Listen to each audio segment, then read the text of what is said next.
झुली पड़िले महिला आईआईसी। कटकरे अभावनीय घटना। चाउलियागंज थाना अधिकारी महिला आईआईसी ब्यूटी महांती आत्महत्या।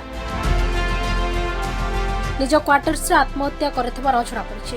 मृत्युर कारण अस्पष्ट रहितबा बेले मृतदेह को एससीबी मेडिकल को पठाଯାଇଛି। घटनास्थल में उच्च पदस्थ पुलिस अधिकारी उपस्थित रहिछन्ति।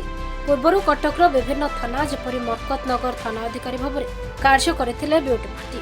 तेबे केउ कारणरू से एपरी चरम निष्पत्ति नैछन्ति। पारिवारिक कारण ता चाकरी रे चाप जहाको नै तदंत खोलतार आरंभ करिछि पुलिस। आज सकाळू आईआईसी चाउलियागंज को तांकर स्टाफ जेतेबेले न आसले तळकू से डाकिले से शुणिले ना कबाट बाड़ेले कबाट से खोल नथिले।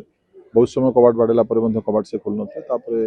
एससीपी जाकि पहुँचले एवं एससीपी पहुँचला एससीपी भी निजे कबाट बाड़ेले कि से कबाट खोलले ना। कबाट को भंगागला एवं कबाट को भंगाला देखागला कि से हैंगिंग अवस्था जो रेस्ट रूम टा अच्छी ऊपर महल से रेस्ट रूम से थिले।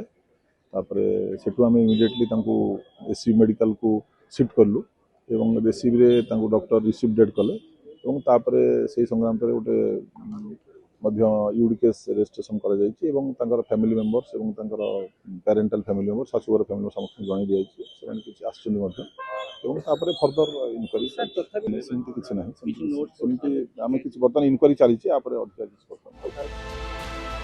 कटकरू आरिफ महापात्र रिपोर्ट खबर ओडिशा।